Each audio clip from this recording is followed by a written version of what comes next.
اور پھر اس غریب دوست سے کہا چلو ذرا ٹہل کر کے آتے ہیں. دوسری طرف سے ٹہل گھوم کر کے پھر اسی کے پاس پہنچا اور وہ فقیر یہی آواز لگا رہا ہے, خواجہ 5 روپیہ لوں گا, تجھی سے لوں گا, 1 گھنٹے کے اندر لوں گا.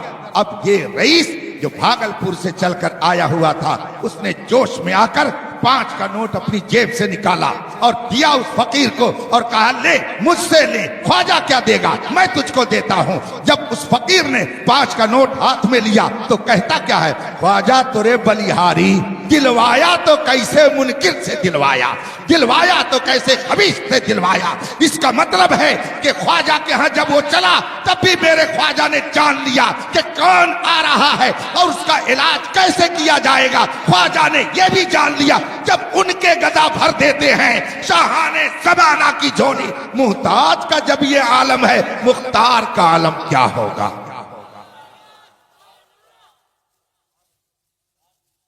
یہ ہے خواجہ کا دربار. اعلیٰ حضرت کے والد گرامی, نام اعلیٰ حضرت کا آ ہی جاتا. میرے محدث کبیر آقائے نعمت علامہ ضیاء المصطفیٰ صاحب قبلہ نے ایک موقع پر اپنے خطاب میں ارشاد فرمایا, عرس کسی کا ہو اعلیٰ حضرت کا ذکر تو آ ہی جاتا. اور کیوں آتا ہے؟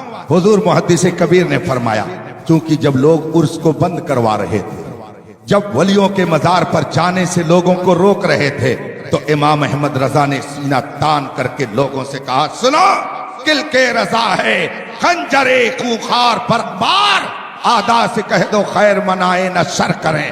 کیونکہ امام احمد رضا نے ولیوں سے قوم کے رشتے کو مضبوط کیا, اور جس نے ولیوں کی شان میں گستاخی کی امام احمد رضا نے سب کا منہ توڑ جواب دیا. تو سارے اولیاء کرام نے امام احمد رضا پر ایسی نگاہ کرم فرمائی کہ دنیا پکار رہی ہے, ڈال دی قلب میں عظمت مصطفیٰ سیدی اعلیٰ حضرت پہ لاکھ.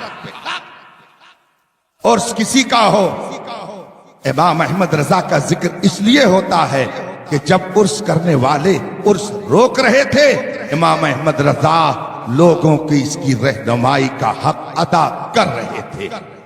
اعلیٰ حضرت قدس سرہ کے والد گرامی علامہ نقی علی خان رحمۃ اللہ علیہ, وہ خود بھی بہت بڑے عالم, بہت بڑے عالم. اعلیٰ حضرت نے فرمایا ہے کہ میرے دور میں ہندوستان کے اندر 2 عالم ایسے, 2 مفتی ایسے کہ ان کے علاوہ میں کسی کے بارے میں نہیں کہہ سکتا کہ ان کے فتوے پر آنکھ بند کر کے عمل کیا جائے.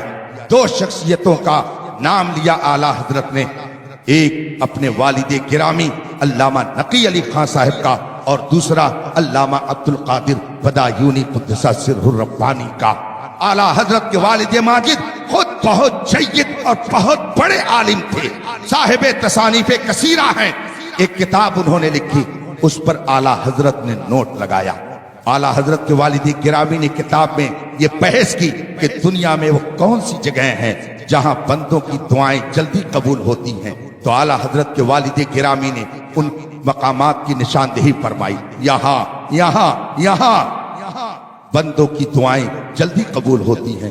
اس پر اعلیٰ حضرت نے نیچے نوٹ لکھا, حاشیہ لگایا, اور حاشیے میں اعلیٰ حضرت تحریر فرماتے ہیں کہ جو جگہیں والد ماجد نے شمار کرائیں وہ تو ہے ہی ہیں کہ وہاں بندوں کی دعائیں جلدی قبول ہوتی ہے. اور آگے اعلیٰ حضرت فرماتے ہیں اور ہندوستان میں میرے خواجہ غریب نواز کا آستانہ ہے جہاں بندوں کی دعائیں جلدی قبول ہوتی ہیں. یہ اعلیٰ حضرت نے تحریر فرمایا. آپ بتائیے اعلیٰ حضرت نے یہ کیسے تحریر فرمایا, کس حدیث میں آیا ہے, قرآن کی کس آیت سے ثابت ہے, کہاں پہ یہ ہے حدیث میں, کہاں رسول پاک نے فرمایا, کس نے بتا دیا اعلیٰ حضرت کو کہ خواجہ غریب نواز کا آستانہ وہ ہے جہاں پر دعائیں قبول کی جاتی ہیں, جلدی دعائیں قبول ہوتی ہیں. مینا کے بارے میں تو قرآن و حدیث میں ہے, مزدلفہ کے بارے میں تو قرآن و حدیث میں ہے, عرفات کے بارے میں تو قرآن و حدیث میں ہے, حرم و کعبہ کے بارے میں تو قرآن و حدیث میں ہے. مگر یہ خواجہ کا دربار یہ دعا کی قبولیت کے لیے ایک بہترین مقام ہے, یہ کہاں ہے؟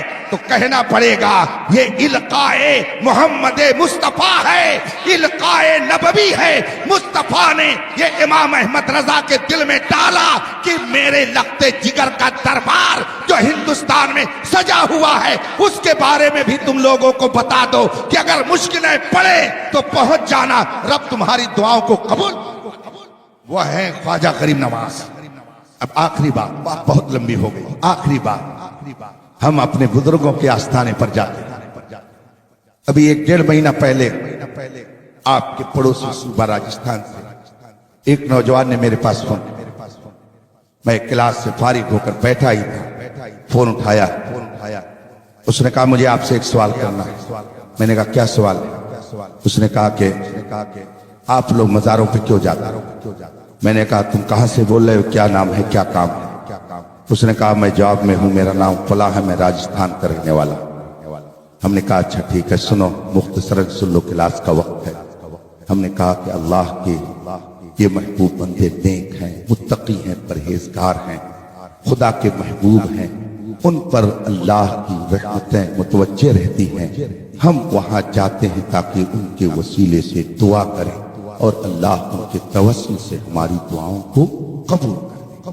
وہ نیک ہیں، متقی ہیں، پرہیزگار ہیں، اللہ کے محبوب بندے، اس لیے ہم وہاں جاتے ہیں۔ وہ بیہودہ کہتا کیا ہے؟ تو اچھا وہ نیک ہیں اس لیے ان کے ہاں جاتے ہیں؟ میں نے کہا جی ہاں۔ تو کم وقت کہتا کیا ہے؟ تو پھر ہمیں جانے کی کوئی ضرورت نہیں ہے، اس لیے کہ اگر وہ نیک ہے تو ہم بھی نیک ہیں۔ اس نوجوان کو یہ ذہن کس جماعت میں دیا؟ تمہیں کالی گھٹاؤں کا نہیں پہچان آیا؟ نشیمن سے دھواں اٹھتا ہے، تم کہتے ہو ساون ہے۔ آج لوگ کہتے ہیں تبلیغی جماعت بڑا کام کر رہی ہے، یہ یہی کام کر رہی کہ ولیوں سے دور کر رہی، اور ہر اس شخص کو جسے استنجا کرنے کا شعور نہیں، اس کو خواجہ غریب نواز کے برابر سمجھنے کا صدقہ، اس کو خواجہ غریب نواز کے برابر سمجھنے کا ذہن دے رہی ہے۔ خدا را ایسی تحریکوں سے بچے۔ یہ نوجوان جس کو صحیح ڈھنگ سے استنجا کرنے کا ڈھنگ، جس کو صحیح طریقے سے نماز پڑھنے کا شعور نہیں، اگر یہ سمجھنے لگے گا کہ ہم خواجہ کے برابر ہیں تو پھر تو اس کا کام تمام ہو ہی جائے گا۔ کبھی بزرگوں کے گستاخ نہ بننا، کبھی بزرگوں کی بارگاہ میں گستاخی کے جملے مت بولنا، کبھی ان کی بارگاہ کے تم گستاخ نہ ہونا، ورنہ چاہے روزہ ہو چاہے نماز۔ ایک بہت بڑے نمازی کا انجام دنیا کے سامنے ہے۔ بہت بڑا نمازی تھا، بڑا علم والا تھا، مگر ایک نبی کی شان میں گستاخی کی وجہ سے، تعظیم نہ کرنے کی وجہ سے ساری عبادتیں اس کی ملیہ پیٹ ہو گئی اور عزت کی بلندی سے اٹھا کر کے ذلت کے گڈھے میں ڈال دیا گیا۔ اس لیے اس کے انجام کو ہمیشہ اپنی نظروں کے سامنے رکھنا اور کبھی بزرگوں کی شان میں گستاخی کرنے کی جرات مت کرنا، اپنی حیثیت کو دیکھ کر کے بات کرنا۔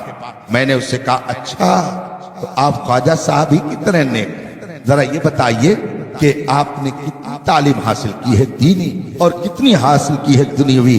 اس نے کہا کہ میں ہائی اسکول کیے ہوئے ہوں اور دینی تعلیم میں نے تو حاصل نہیں کی ہے مگر بہت جانتا ہوں۔ اس نے یہ جملہ استعمال کیا۔ میں نے کہا سنو، رسول پاک فرماتے ہیں طلب العلم فریضۃ علی کل مسلم، علم دین حاصل کرنا ہر مسلمان پر فرض ہے۔ علم دین حاصل کرنا فرض، تم نے اس بنیادی فرض کو چھوڑا۔ جو بنیادی فرض کو چھوڑے وہ بھلا نیک کیسے ہو سکتا ہے؟ تو پہلے ہی منزل پہ فیل ہو گیا، اس لیے کہ تیرے پاس جب علم نہیں، تو نے علم حاصل نہیں کیا تو تو نے فرض کو ترک کیا، اور جو فرض کو ترک کرے اسے فاسق و فاجر کہا جاتا ہے۔ تو فاسق و فاجر ہے، اور میرا خواجہ وہ ہے کہ جس نے نہ جانے کتنے کفار و فساق و فجار کو ایسا نیک بنایا، ایسا نیک بنایا کہ ان کے لیے کہا جا سکتا ہے کہ خود نہ تھے جو راہ پر اوروں کے ہادی بن گئے، کیا نظر تھی جس نے مردوں کو مسیحا۔ یہ اولیاء کرام آج آپ عرض کر رہے ہیں حضرت سیدنا اور نقار کی بابا رحمت اللہ تعالی علیہ کا عرض کر کے ان کے فیض و برکات کو آپ لے رہے ہیں، اور گویا اس بات کا اظہار کر رہے ہیں کہ ہم ولیوں کے گستاخ نہیں ہیں بلکہ ان کے دامن سے وابستہ ہونے والوں میں ہیں۔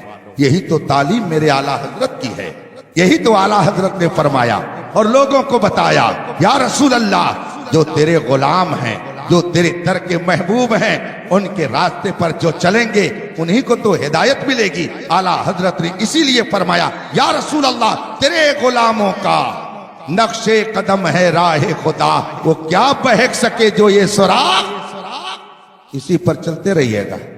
اور پھر بزرگوں کے عرس میں بہت سارے نیک کام، انہی میں سے ایک کام ایصال ثواب بھی ہے۔ ثواب پہنچانا یہ بھی ایک بہت ہی سعادت مندی کی بات ہے، یہ سب کے بس کی بات نہیں ہے۔ ہماری زبان میں کہا جاتا ہے ان لوگوں کے لیے جو درود فاتحہ کے منکر ہیں، مر گئے مردود نہ فاتحہ نہ، ہے نا، جانتے ہیں ایصال ثواب، ثواب پہنچانا۔ یاد رکھیے ثواب پہنچانے کے لیے پہلے آدمی کے پاس ثواب کا ہونا ضروری ہے۔ اگر میری جیب میں پیسہ نہیں ہوگا تو میں کسی شاعر کو پڑھتے ہوئے کیسے پیسہ پہنچاؤں گا؟ تو اس کے پاس پیسہ پہنچانے سے پہلے میری جیب میں پیسے کا ہونا ہے نا، اور جس کے پاس آپ پہنچا رہے ہیں اس کے اندر لینے کی صلاحیت ہونی چاہیے۔ آپ گدھے کو لے جا کر کے 100 کا نوٹ لے گدھا لے گدھا، وہ تو منہ ادھر ادھر کر کے چلاتا رہے گا، صبح سے شام تک آپ اس سے منت سماجت کرتے رہیں وہ لینے والا، تو اس کا مطلب کیا ہوا کہ دینے والے کے پاس وہ ہونا چاہیے اور لینے والے کے پاس لینے کی صلاحیت بھی ہونی چاہیے، تب کچھ پہنچے گا، تب وہ کچھ پائے گا۔ ایصال ثواب اس کا مطلب ہوتا ہے ثواب کا پہنچانا، تو ثواب وہی پہنچائے گا جس کے پاس ثواب رہے گا، اور ثواب رہتا ہے صرف سنیوں کے پاس۔ یاد رکھیے گا ثواب رہتا ہے کس کے پاس؟ اور ظاہر سی بات ہے کہ جب ثواب ان کے پاس ہے تو اور کون پہنچائے گا؟ یہی تو پہنچائیں گے جو ایمان والا ہے، ثواب اسی کو ملتا ہے۔ جو صاحب ایمان ہے نیکیوں کا ثواب اسی کے نام اعمال میں لکھا جاتا ہے، تو پہنچانے والا مومن ہونا چاہیے، تب اس کا ثواب کہیں پہنچایا جائے گا، اور جس کے پاس پہنچا رہے ہیں اس کے اندر لینے کی صلاحیت ہونی چاہیے، یعنی اس کا بھی صاحب ایمان ہونا ضروری ہے۔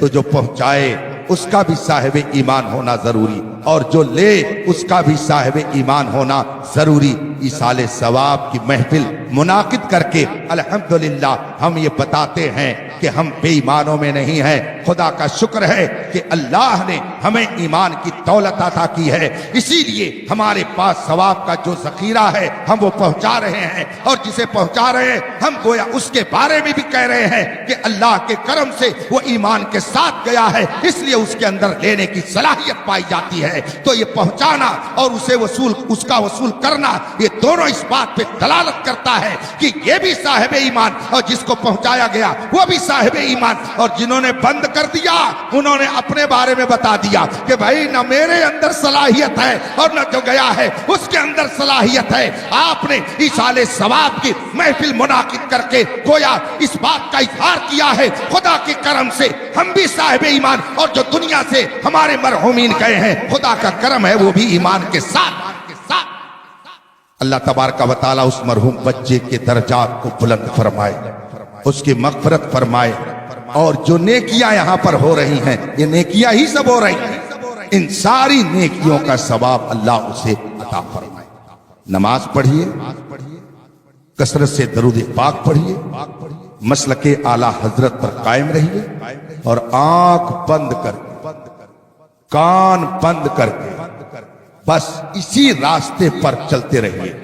کوئی لاکھ سنائے، لاکھ کچھ کہے، آؤ میں حدیث سناتا ہوں، میں حضرت کی اجازت کے ساتھ۔